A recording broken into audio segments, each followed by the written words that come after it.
অনুসন্ধানী প্রতিবেদনের ক্ষেত্রে যে জটিলতার জায়গা রয়েছে, এখানে মূলত একটি পক্ষ অর্থাৎ প্রভাবশালী যে পক্ষ তারা যখন ক্ষতিগ্রস্ত হয় ওই সংবাদের মাধ্যমে তারা এক ধরনের বিভ্রান্তি ছড়ায় কিংবা এক ধরনের দাবি করে যে অন্য আরেকটি পক্ষ তাদের বিরুদ্ধে এই সংবাদটি করেছে।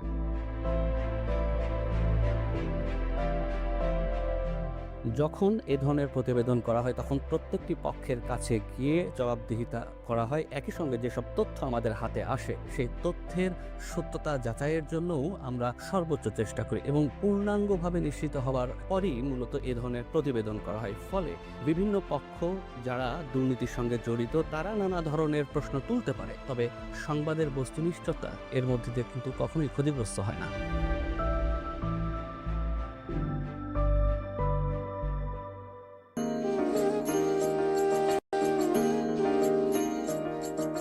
চ্যানেল ওয়ানকে শুভেচ্ছা যে 16 বছর পর আবার নতুন করে শুরু করছে, এবং চ্যানেল ওয়ানের প্রতি আমার রিকোয়েস্ট থাকবে যে স্পোর্টস কাভারেজটা যেন সুন্দরভাবে হয় এবং স্বচ্ছভাবে, যেটা বর্তমান যুগের সোশ্যাল মিডিয়ার সাথে তাল মিলিয়ে যেন না হয়, আমি এটা আশা করব চ্যানেল ওয়ানের কাছ থেকে, এবং আশা করি সেটা পাওয়া যাবে চ্যানেল ওয়ানের তরফ থেকে। ক্রীড়াঙ্গনের অগ্রযাত্রায় চ্যানেল ওয়ানের যে আগে যে ভূমিকা ছিল সেটা আবার শুরু হবে ইনশাল্লাহ। আমরা চাই যে এই চ্যানেল ওয়ান দেশের সামগ্রিক ক্রীড়াঙ্গনকে তুলে ধরবে এবং যেখানে ল্যাকিংসগুলি আছে, যেখানে সমস্যা আছে সেই সমস্যাগুলি তুলে ধরবে এবং ওইটার আলোকে, এবং যেখানে বাংলাদেশে ক্রিকেট থেকে শুরু করে ক্রীড়াঙ্গনকে এগিয়ে নেওয়ার ক্ষেত্রে তাদের এই সুন্দর সুন্দর রিপোর্টের মাধ্যমে, পদক্ষেপের মাধ্যমে আমাদের ক্রীড়াঙ্গন আরও এগিয়ে যাবে, এটাই আমরা প্রত্যাশা করছি।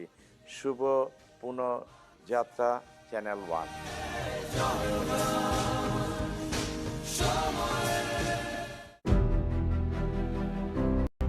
ক্ষমতাকে সবসময় চ্যালেঞ্জ করা, ক্ষমতাকে প্রশ্ন ছুড়ে দেয়া, মানুষের কণ্ঠস্বর হয়ে কথা বলা, নিপীড়িত মানুষের হয়ে কথা বলা, সেই চেষ্টাটুকু আমি করেছি। তিনি দলকানা না হয়ে সাংবাদিকতা এবং তার ব্যক্তি মতাদর্শ দুটিকে যদি আলাদা করে রাখতে পারেন, সেক্ষেত্রে আসলে সাংবাদিকতা কখনোই প্রশ্নবিদ্ধ হবে না। মানুষের কাছে কত সহজভাবে পৌঁছানো যায়, একটা রিপোর্টকে কত সহজভাবে তাদের ভাষায় তাদের কাছে পৌঁছানো যায়, নতুবা এই যে মেইন স্ট্রিম সাংবাদিকতা এবং সোশ্যাল মিডিয়ার যে এক ধরনের দ্বন্দ্ব কিংবা দূরত্ব, সেটি কোনোভাবেই আসলে মেটানো সম্ভব হবে না। ওই সময় যতগুলো টেলিভিশন ছিল তার মধ্যে চ্যানেল ওয়ান চেষ্টা করেছে একেবারে প্রকৃত সাংবাদিকতা যেটি সেটি করবার জন্য, সত্য বলবার জন্য। সেই জায়গাতে গণমাধ্যমেও সেই সংস্কারটুকু হোক, প্রশ্নবিদ্ধ সাংবাদিকতা না হোক আর বাংলাদেশে।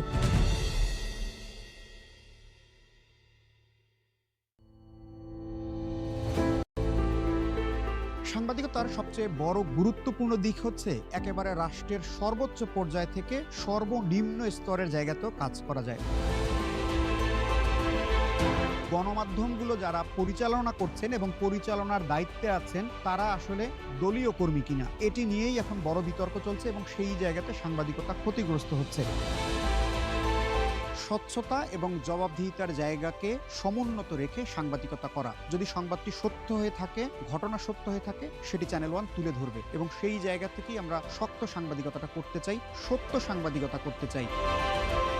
যে সত্য সাংবাদিকতা সাংবাদিককে রক্ষা করে, দেশকে রক্ষা করে, মানুষকে রক্ষা করে।